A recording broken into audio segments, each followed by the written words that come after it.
If you wound up on this video of all places, you probably get the drill. One Pokemon captured per area, which also must be nicknamed, and if a Pokemon faints in battle, it is considered dead.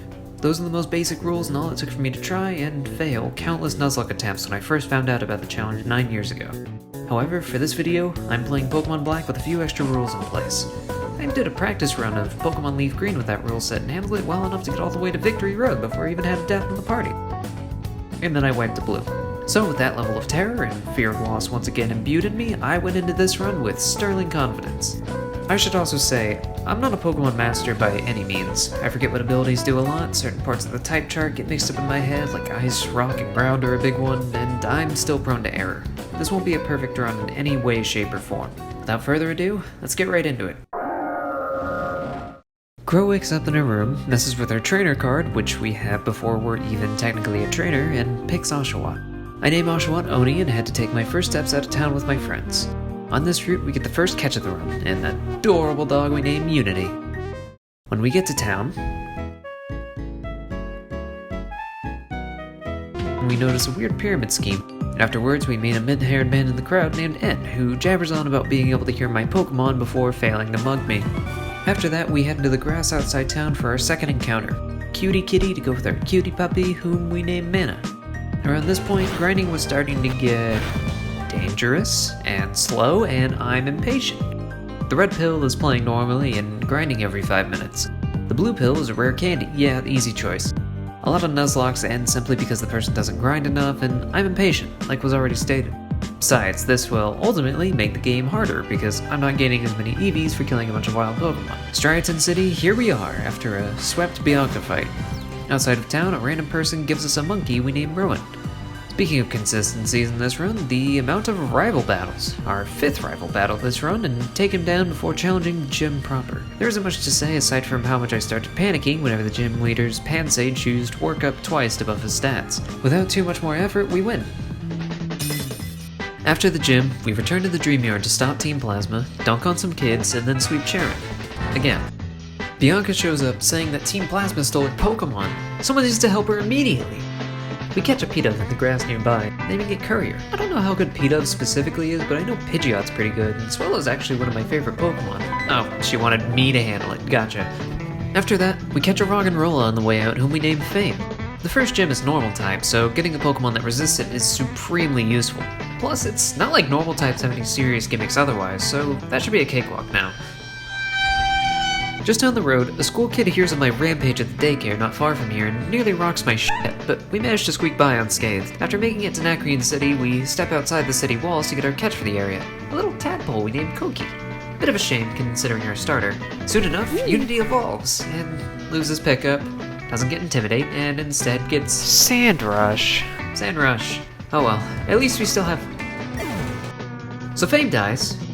Yeah, this is my fault. I thought rock resisted rock, we get rock blasted and die. In case it wasn't obvious, this blows! Frankly, I guess I'm glad I got humbled early. Not losing anything until so late in the game and my practice run had me far underestimating the threats ahead, but at least this put the fear of God into me. I just wish it didn't cost a life, but I believe this is all happening for a reason. Remember how I said this game is a lot of rival battles? We fight N just outside, with Oni and Mana evolving soon after. I also think about edging here. That means getting up enough XP before the fight so that you can level up midway through, but I get utterly bored of it about 2 seconds in and decide to charge balls deep into Lenora. I could have chosen better one. Immediately, her Herdier does far more damage than I would have liked. Eventually, we go into Courier, who I tried to roost with to reset tempo. Unfortunately, a crit takes him out. Oh, and for future reference for how crits work, they deal double damage, roughly, on the attack. Furthermore, for this run, I knew that they ignored stat buffs on the Pokemon they targeted, so buffing defense against a crit slash would do nothing. What I didn't know is that they also ignore stat buffs and detriments on the user, so lowering or raising attack even would do nothing to lessen that same slash's damage. Whatever the case, this means we get a safe switch in for Rowan to hit with Rock Smash and finish them off. Our next Pokemon comes in and it's a Watchog. I've always hated this Pokemon, and it must have had some hate in its heart for me, as I didn't know this gym also utilized the move Retaliate. Retaliate's a move that, aside from having a fucking rad animation in future gens, is unremarkable on its own.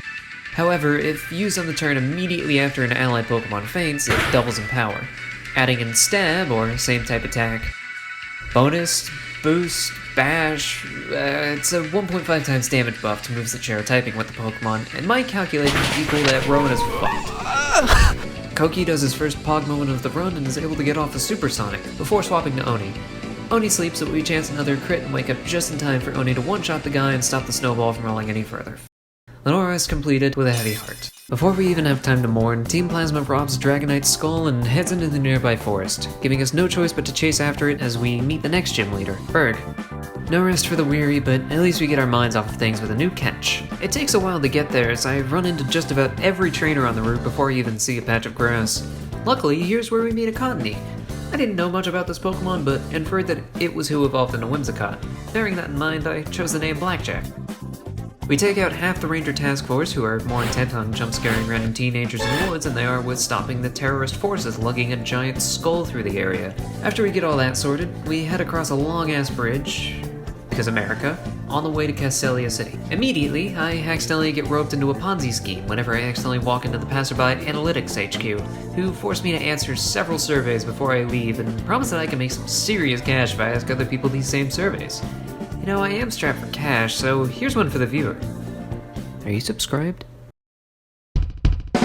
Some dancers pick me up before giving me some bling. I thoroughly hydrate and then wander around the giant-ass city long enough to find the Eviolite, one of the most useful items for the early to mid-game, in my opinion. An Eviolite bumps up the defense and special defense set of a Pokemon by 50% so long as it can still evolve. That is monstrous, especially compared to some other held items we have at this point. Amulet Coin, a Chesto Berry. I'm bad with using berries anyway. We head briefly out of town and find a Darumaka we named Vigo. Side note, for some reason I leave in Blackjack against a fire type to catch it. I don't know what I was thinking. Someone take my trainer card away from me.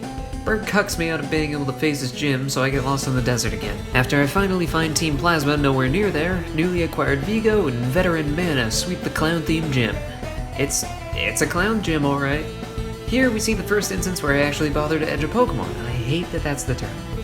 With a full party once again, we head in to take on the gym leader himself, who's not pulling any punches despite our working together to take out Plasma. I can respect that, especially because it's still not enough to be any sort of problem for Vigo and Oni. Bianca doesn't realize that we fight her after that gym and is severely underleveled for us. Lamau. Charon, about 5 feet down the road, is a bit more of a threat. By that, I mean he roostalls a little bit before we send him 5 feet further than Bianca back to town.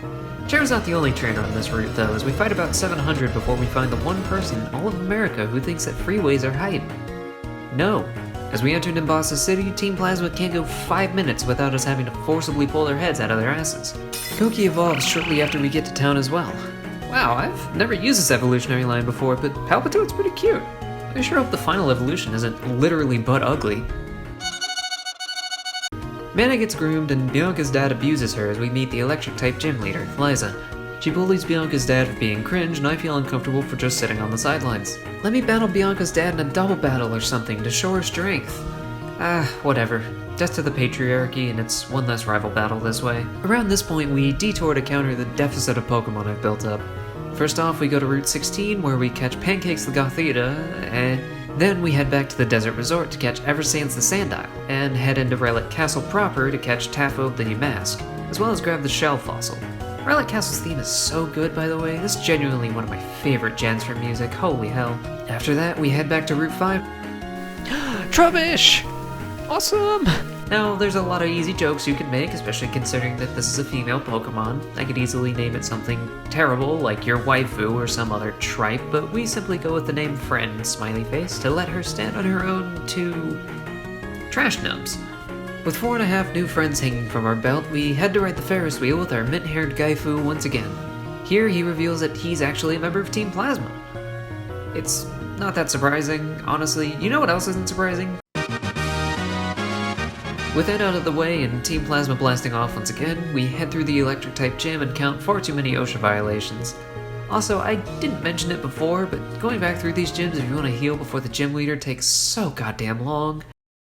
Whatever the case, it's time to take out Elena. Our initial plan is to send out Friend to set up Toxic Spites before I realize that will only work on Zebstrika, and then I need to use 2 to Toxic rather than simply Poison. That aside, Helena half-shot's friend before I can even start setting up stockpiles, so we swap to Koki to at least stop the Volt Switch chain, also guaranteeing that she'll stop casting electric moves for a while. After whittling her down somewhat, we swap to Unity, who sets up a single workup. However, Unity doesn't even need that, as he crits an Emolga out of existence. Vigo comes in to tank a Volt Switch from the next Emolga before a poisoned Zebstrika enters the field. We swap to Eversands to get the Intimidate and start slowly whittling it down after we set up Sandtomb as well. Knowing that she still has a heal, we hide to bait that out and finish her off with Dig, Sandtomb, and Poison's combined damage. As Emolga came out, we gambled on a crit to get some more damage in before swapping to Mana. Fake Out doesn't proc static, Pog, and we finish it off by stealing its life with Thief. Alawi down. Right as we leave town, Charon loses to us in front of Alder, the reigning champion of the Unova region. He has us battle literal toddlers for a reason I don't remember, and then I turn every other witness on that route into a victim. Along the bridge, we find a ducklet named Eerie, the only possible encounter here. Driftvale City's gym leader, Clay, greets us, accosts us as we enter town. He says Team Plasma are to the south of town because they're the main antagonist, just in case you forgot, and says we can challenge his gym if we handle him. Sure, maybe after a catch. After briefly bopping through Driftvale's music, we leave town to catch a deerling we named Cinnamon. Some trainers get in the way on the route, and then I realize my own mortality when I accidentally underestimate the power of Doubles Grass. Heart attack and a Xanax later, we head to cold storage south of town for another encounter. Now, how Repel works in this game is rather interesting. In quantifiable terms, it repels Pokemon with a level lower than your lead Pokemon. Cold storage has 4 possible encounters. Minxino only spawns at level 20, whereas the others can show up from level 21 and onwards. Do you remember which Pokemon we just caught? That's right, level 22 Deerling. By utilizing Repel with Cinnamon at the front of the party, we can guarantee to encounter either a Herdier, Timber, or Vanillite. Thanks to Dupes Clause, we can't catch Herdier, so we can ignore it. As it goes, we catch a Vanillite who will have a much needed typing later on. I name her Ivy, after a character Nestoria I'm working on. Technical talk done for a while, I killed the freezer section of the grocery store with the duck I found. We thwart Team Plasma and 5 minutes later they're let go. Okay, Clay, I really feel like you could have not paraded them in the street right in front of your gym, but it's fine. My work was for naught, that's cool, glad I can challenge you now. To get through Clay's ground-type gym, Oni and Blackjack sweep. In case you were curious, Blackjack hasn't evolved yet for a few reasons. The Eviolite still makes Cottony seriously tanky. Cottony's a stone evolution, which means that his learn set is really good whenever he's in this form, but immediately turns dog whenever he evolves. And number 3, I don't have a leaf stone. With that, we slowly descend back down to fight Clay, who opens with Krokorok. Blackjack can set up pretty easily, but Torment and Swagger are both annoying shutdowns that he has to deal with. Much just swapping out as a fine play to counter those, Blackjack doesn't really need it. He handles Krokorok with ease, only has to put in a little bit of effort for Excadrill, and we finish the Oh, he had a Palpitoad as well. Palpitoad fucking dies. Eversands evolves as we leave town. Well, as we fight Bianca while leaving town, because we really don't have to slow down all that much to fight her. At the entrance to Chargestone Cave, Clay breaks federal law by destroying a Pokemon nest, but clears the way for us to step inside, catching that tiniest friend we get on the team. A Joltik named Lariat, after a Pokemon Mystery Dungeon partner I had who shared the electric typing. Before I can think too much on our new friend, a strange threat arises in the form of Ace Trainer Jared. He gives a haughty line about seeing if I'm actually good enough to be where I am, so I call him a cunt like any self-respecting trainer would and challenge him to a battle. He sends out Narkiops, who unfortunately loses his terrible ability of Defeatist to Taphope's Mummy, doing a lot of damage in the process. Acrobatics is a move that this Archeops has, quite similar to Retaliate. On its own, it's a flying type move with 55 base power. However, so long as the user isn't holding an item, the power doubles to a monstrous 110 base power plus stab. Considering the fact that no random trainers have items they hold, this is an incredibly dangerous move to find on some random fucker you're not prepared for. Not to mention, this is the highest level Pokemon in this entire cave, right at the entrance. Bearing all that in mind, we start to run out of options and are outsped before we can get any follow-up moves. Eversands goes down. Jared dies that evening. Seeing that fossil Pokemon and the skeletonized remains of Jared, it reminds me that I have a fossil of my own, and I head back to Nacrene City to welcome Crash the Tortuga to the team. Once we get back to the cave, we're first introduced to the Shadow Triad and their main gimmick, forcing you to move 20 feet in a straight line that you would have otherwise.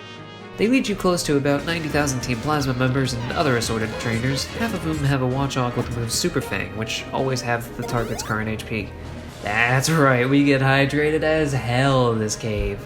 After suffering from overhydration, we meet N once again. Honestly, it would have been better to give a disclaimer that anytime we meet our rivals this game, it doesn't lead to much aside from secondhand embarrassment. We then make it to Mistralton City, where Skyla, the gym leader and resident pilot, says that she saw an injured Pokemon at the top of a tower while flying. She walks there to go help it rather than fly with any of her flying-type Pokemon. In pursuit to the tower, we step into some tall grass and find... Foongus.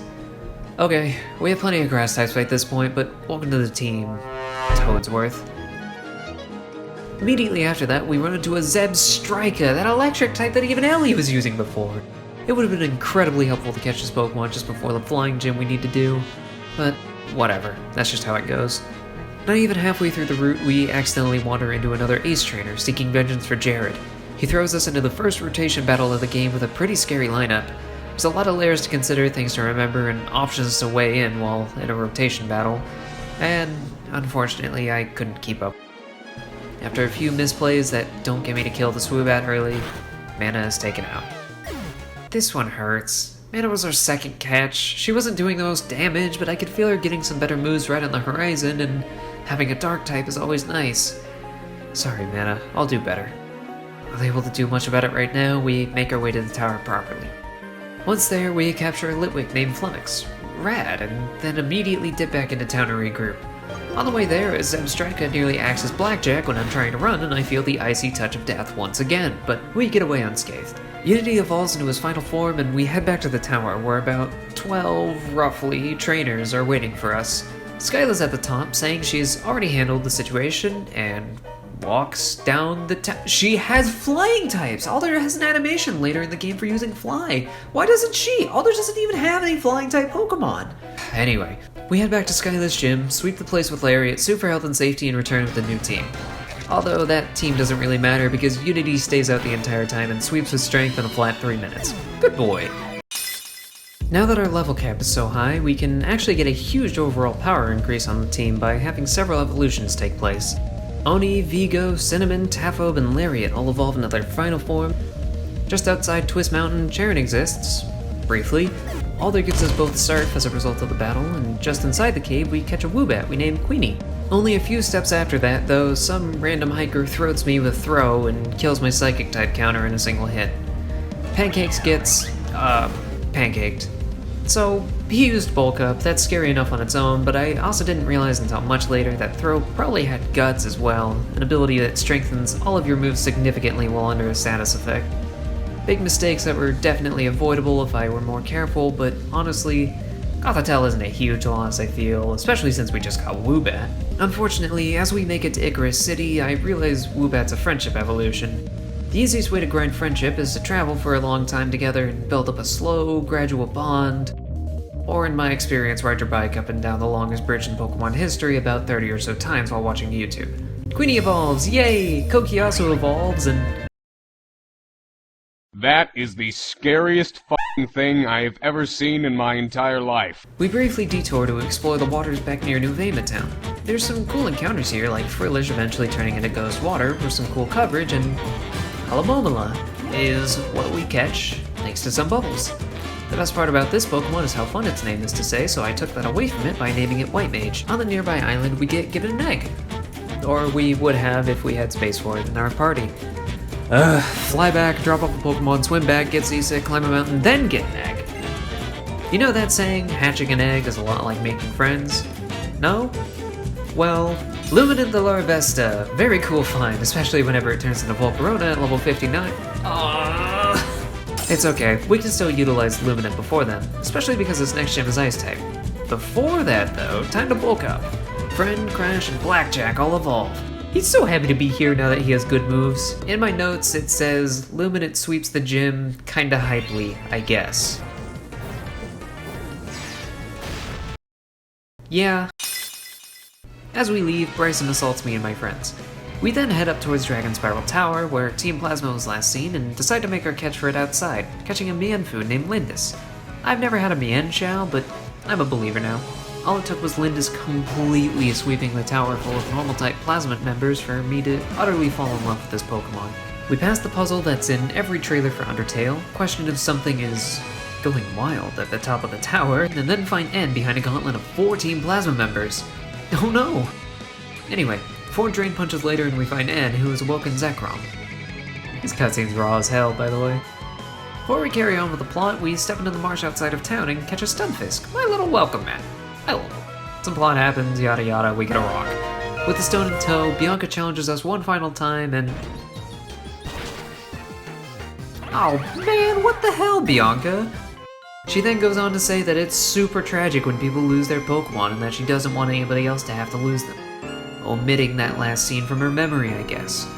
The Shadow Triad returns as we step over that bat-sized crater again and pushes us another 15 feet in the direction I was already going. Thanks guys. I feel like some retail therapy will do me some good, but end up getting mugged by a random lady. All she has is a Lilligant, but we have a counter in Vigo.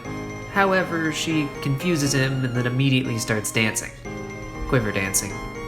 Vigo hits himself far too many times and we can't risk hurting himself anymore. We talk to Taphobe, easily one of our more defensive mons, but he's crit knocked out with ease. An eventual flurry of blows, Lendis jumps free from his Pokeball and delivers a jump kick capable of stopping the bloodshed then and there. The fight was extremely scary for literally no reason. If one more thing went right in my favor, then we wouldn't have been screwed. While I'm contemplating if the funeral should be an open casket or not, a Ponyard emerges from the grass nearby. We catch it and name her Calitbulk, both after Titus's ultimate weapon from Final Fantasy X and one of my D&D characters. We make it to Opelucid City, and I'm gonna do you a favor and play the other version's theme for this town. Team Plasma go on another parade for themselves. Honestly, they're almost more in your face than Team Rocket were at this point. With a brief lore dump from the gym leaders, Drayden and Iris, we swap in Ivy and move to start taking out the Dragon Gym. Immediately, I can't help but get nervous because Ivy isn't dishing out enough damage to one-shot anything and isn't super bulky on her own. Plus, after a while, I notice a problem with the gym that I hadn't realized beforehand. It becomes a gauntlet that you can't leave halfway through. Or I'm an idiot and couldn't find the way out is also very possible, but either way, that's how we played it. Ivy went up against the Druddigon, holding her own well enough. The first time we properly attacked, though, Druddigon lived on 1 HP and used Revenge, a fighting type move that doubles in power if the user was attacked that turn. Ivy goes down to the super effective hit as the Druddigon falls to hail, with my main counter for the entire gym done and dusted. I'm panicking. The battles from here just get trickier, with us unfortunately losing Cinnamon as well to a misplay. We have to leave the gym to regroup, consider our options, and recoup our losses. Sorry that I have to say it, but goodbye, Ivy and Cinnamon. You'll be missed. Flummox evolved once, but we had to go on a bit of a journey to find a Dusk Stone to actually evolve her again. Thankfully, the cave that contained that item had a chance for me to capture an Axew, eventually getting a Hexorus. It might be too dangerous to use in the gym itself, but having a Dragon type is always good and... You're not an Axew. I take out my rage on some dog at the end of the cave as we find the stone we were looking for. Flummox evolved again! I love Chandelure, such a cool design. There's also TCG art that's absolutely incredible, but I have no idea how to get a high quality version of it. With a bunch of prep and detours, including actually edging this time, we're ready. Friend is our lead for this gym. We've seen her strat before of setting up toxic spikes, but there's another thing that's key to her utility we joked about right from the start. Her, being a female. All of Drayden's Pokemon are male, with some even having the ability Rivalry, which raises damage against Pokemon of the same gender and lowers damage against Pokemon of the opposite gender. Additionally, we acquired the Attract TM sometime earlier. We should be able to buy ourselves quite a bit of time behind an Attract Wall at the Toxic Stall and heal up with her held Black Sludge. Holy f***, I hate going back through these gyms. With more unreturned calls from Osha, we challenged Drayden, the final gym leader. Drayden's dragons can't help but fall in love with Friend, as I myself would were I born without a nose. She easily takes out his first Pokemon and somehow outspeeds fucking Haxorus? How is that even possible? You ever look at a pile of sentient garbage and think, yeah, that could outspeed a dragon? Oh well, even with rare candies, Speed EVs are still strong as hell, I guess. Haxorus and Drayden's final Pokemon all go down, all thanks to Friend. Friend single-handedly swept the entire gym! Look at my beautiful lady! Look! Juniper stops us and asks if I regret setting out on my journey. No, I don't think so. That was the right answer because she gives us a Master Ball. If I said yes, would she have robbed me? Just outside of town, we catch a Bouffalon named Giraffro who has Sap Sipper. Giraffro is also almost a straight upgrade from Unity stat-wise, but I still feel a little bad setting the old dog on the sidelines. He's been with us from the start, but he can get some rest in. He deserves it. We make our way towards Victory Road, where Charon decides to battle us for the final time. This time, he brought along actual strats. His Unpheasant is built to crit, so we knock it out early. Not dying to crit this fight. Next up comes the Superior, who sets up with Coil. I get a bit too comfortable setting up Toxic Spikes for the rest of the battle with Friend out, and unfortunately, Superior manages to live on extremely low HP. Charen doesn't heal, crits with Leaf Blade, knocking Friend out from full health. After all that work she just put in, someone who calls themselves my friend takes out someone so close to me. I could have just swapped a Giraffro and been 1,000 times safer. I could have. I know now, but I didn't. Flummox finishes off Superior by outspeeding it. Blackjack handles Simipour, and then... oh, Leopard exists, I forgot. Lindis makes that not the case anymore. Bianca, who watched nearby, rubs salt in the wound by handing me a few max revives. They then go on a rant saying how glad they are to be my friends and asking if there's anything more they can do to help. Leave me alone and stop killing my Pokemon! And thankfully uneventful Victory Road passes and we finally make it to the Elite Four. 6 battles and the game would be over. It's time to do some serious planning for the first gauntlet. 3 hours pass on my save file and I have a spreadsheet, linked in the description, marking various options for my team comp, including a surprise addition. To decide my team for the Elite Four, I decided it was best to separate each person into 2 different Pokemon that could be extremely valuable for each of them. To take on Marshall, we have Blackjack, who can set up some good bulk and keep themselves alive pretty well, and also... Toadsworth? The... Amoonguss. Yeah, alright. Next up, we fight Grimsley with Lariat and Lindis. Their typings both completely counter anything Grimsley can throw out, and also in these fights, we're building up XP for Khalidbolg, who evolves at 52. Khalidbolg is there to help out with both Caitlyn in case we need it, but in case there's still some time before that, we have Lariat and Flummox to finish up the job, but also to help out with Chantal, who, again, is backed up by Flummox. It's not perfect, we're a very special damage-focused team, but with what we have, I think this is one of the best we could have done. To start things off, I reason that taking out the largest threat, which I have the least counters for, is probably the best bet while we have our full team. So we head towards Marshall, the Elite Four member who specializes in fighting-type Pokemon. We lead with Toadsworth against his Throw. Throw has Guts, attack up whenever he suffers from a status effect, but we can utilize Spore, a move unique to Mushroom-type Pokemon that inflicts sleep with 100% efficacy. The only problem is, Toadsworth also has the ability Effect Spore, which, when potentially triggered after getting hit by a physical move, puts poison, paralysis, or sleep to the opposing Pokemon. Thankfully, it doesn't trigger, thanks to Amoonguss' mushroom speed, making him always get hit first, and gets the Spore off safely. In short, we can totally disable Throw and safely swap back and forth between Toadsworth and Blackjack, charming him to lower his attack while we stand back. Cotton Guard is a good option on Blackjack, but Throw has a move that always crits and ignores that defensive buff, and his attack debuff, but again, I didn't know that at the time.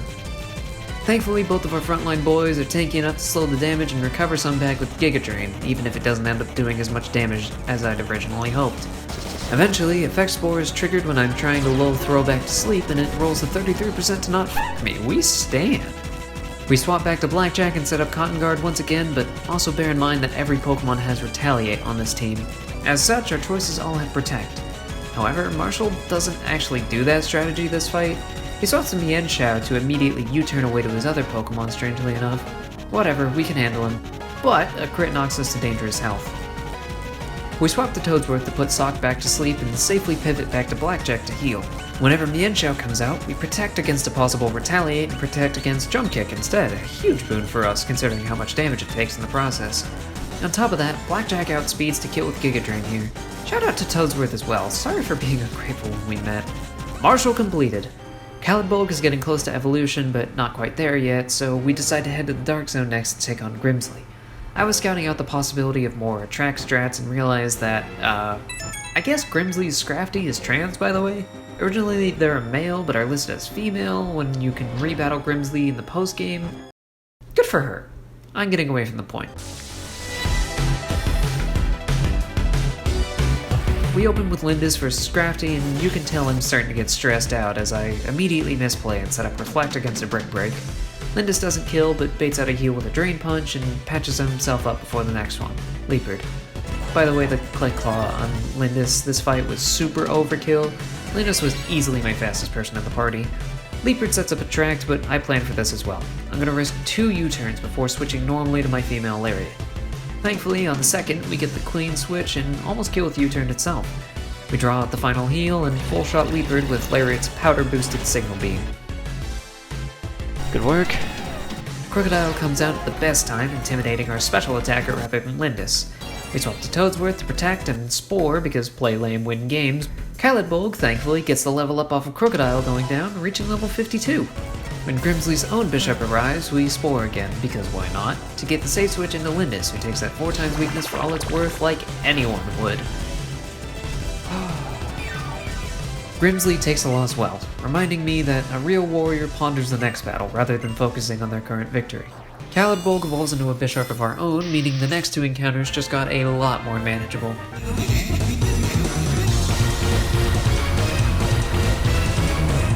We open with Lariat this time.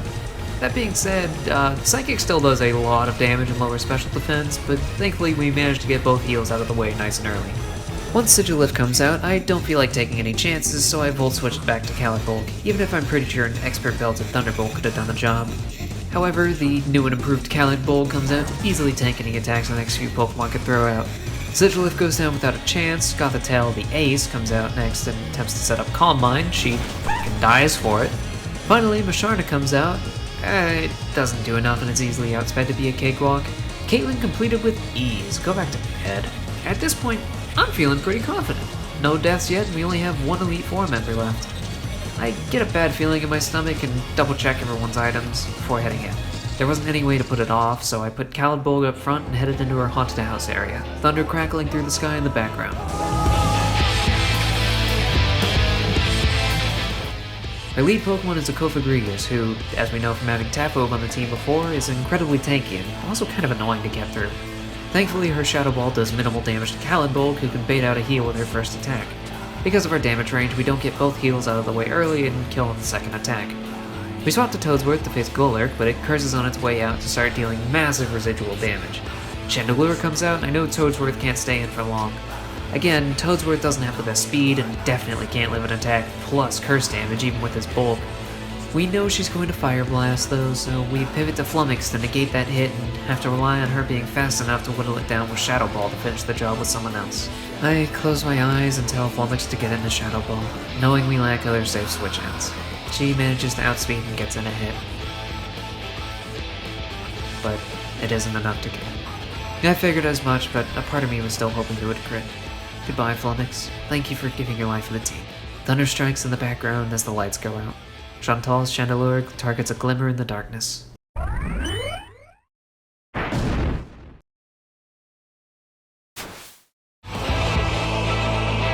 Holy hell! Okay, Flummox, you're nuts. You're nuts. You're actually insane. The glimmer she saw was Flummox's Bright Powder. Flummox survived! Chantal, reeling from that, tries desperately to heal up and catch tempo again, but can't do anything since Flummox still outspeeds this Ditto. She earned her place in my heart, and none of the team want to see her gone. We want a clean victory on our hands. We swap to Lariat as Jellicent comes out, who takes a considerable hit regardless. She's dead in crit range, and again, I'm not taking any chances, so we Volt Switch to Toadsworth, who has proven his tankiness time and again. He even lives a Shadow Ball in crit range. What a G, honestly. Chantal, and the Elite Four for that matter, are done. We head up the final path to take on the champion, but N beat us to it. Their plan enacted, and is now currently the strongest trainer in the Unova region and plans to tell everyone to release their Pokemon who will just listen, I guess. Before we can call him cringe, he summons a castle larger than even the Pokemon League and engulfs the skyline. In walks Array as Charon, I guess, also wins the Elite Four. Those poor guys lost to 3 challengers in one day. We walk up the steps to N's castle and start pondering our next team, knowing the next couple of battles are going to be some of the hardest in the game.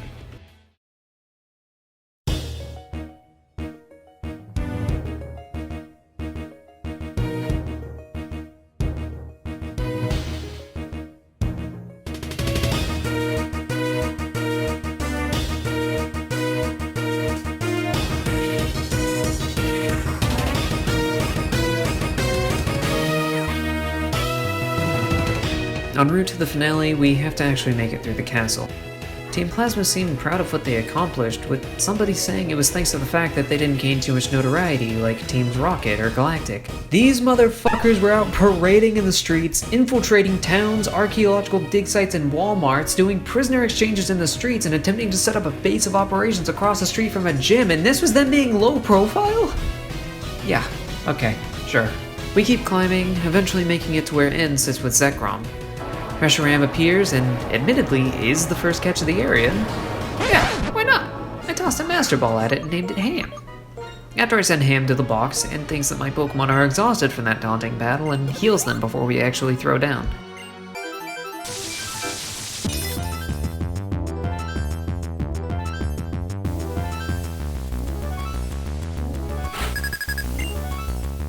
Zekrom arrives first versus Accent. Accent easily tanks Giga Impact as I knock it to low health. I Swords Dance while he recovers and kill with a stronger Earthquake after he heals. And then sends out his Clink Clang. Or does he? We protect, dodging a Focus Blast that came our way. And Clink Clang doesn't have that, this is a Zoroark masquerading otherwise. We swap to Vigo, who's tanky enough to eat that damage like it's nothing, burning Zoroark up in one shot as the Focus Blast half-shots us. Vigo gets him out of the way as N sends out Caracosta. Blackjack dodges a hit on a switch-in, good job buddy, and sets up a Cotton Guard for safety's sake. With a couple of Giga Drains past the sturdy boy, Caracosta goes down. Vanillux next. We swap to Vigo, hoping the resistance will be enough. Even after extensive research that should have said otherwise, with Vigo on low health and me thinking I can go for one more attack, Vanillux outspeeds and finishes him off. Vigo's been a consistent party member for a long time now, arriving just after Blackjack and putting in work when we needed him. Even though he had hustle when we found him and missed a lot of attacks, he eventually gained sheer force and was our main option for Ghetsis' Electros, but now we're down that option. For now, the battle isn't over and we're not giving it any time to mourn. Lindis comes out to finish things off with a Drain Punch, his signature move at this point. Actually, Clink Clang comes out this time, also shredded by that same move. The only mon left is an Archeops, the same Pokemon that took out Eversands all that time ago. Scared of how much damage it can output, I think to set up a Reflect. I feel a mixed bag on this choice. On one hand, I think it's what caused Lindis to live this turn, as he did not live on a lot of HP. That being said, were it a crit, Lindis would have gone down regardless. Taking what blessings I have, we U-turn and bounce out to Accent. Screw taking any more unnecessary chances. Archeops falls with the rocks. Only 5 Pokemon remain to take down Ghetsis, with my main idea for taking out his Electros gone. We still have a chance, but it has a lot of options to counter my own.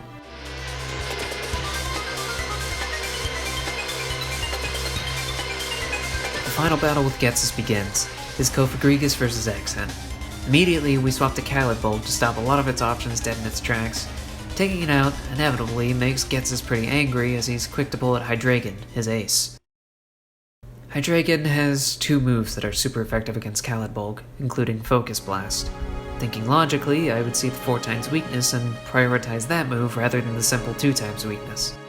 Blackjack can easily handle a Focus Blast and be a safe pivot.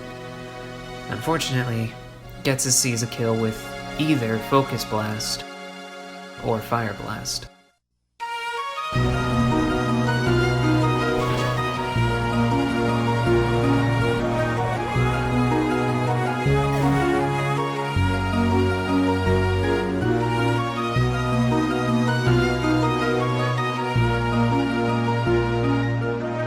Blackjack was my de facto partner Pokemon this run.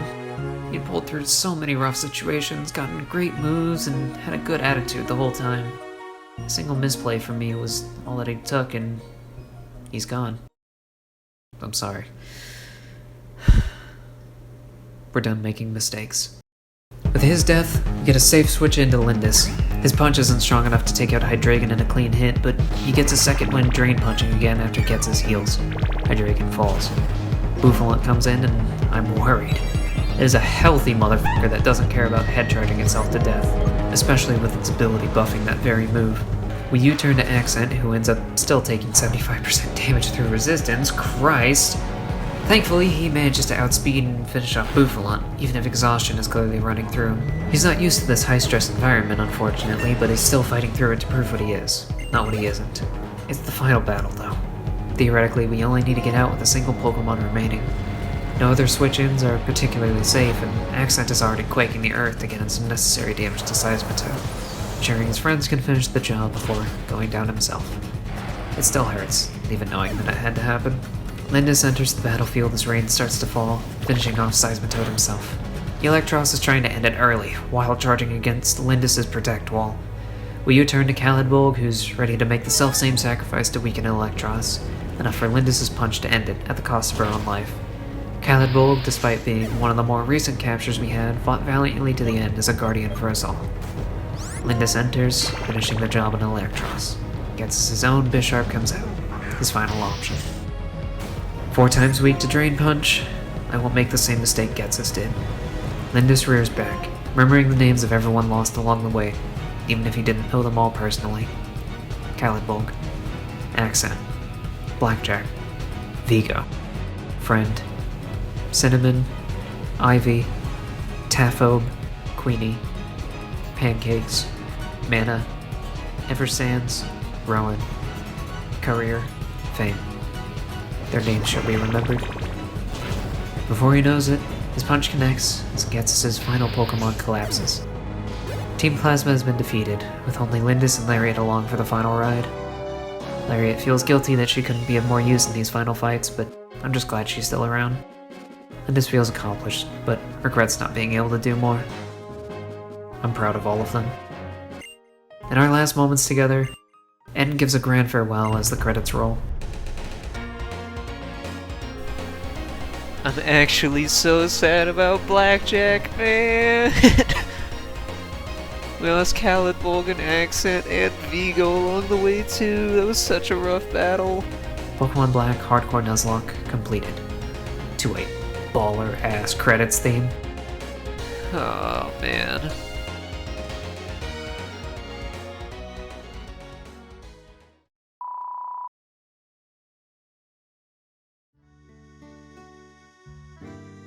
I want to say farewell to my friends, but instead of stewing on their losses, I should remember them for their victories.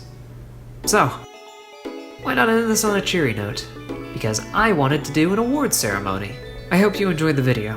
This is easily the project on my channel which took the most amount of time, research, and energy to make. Tackling challenges like these is fun for me, but I can't guarantee that I'll have another video like this up anytime soon because this started to genuinely give me anxiety. But I hope you're able to glean at least some enjoyment in the end. Subscribe if you like, don't if you don't want to, it's that easy.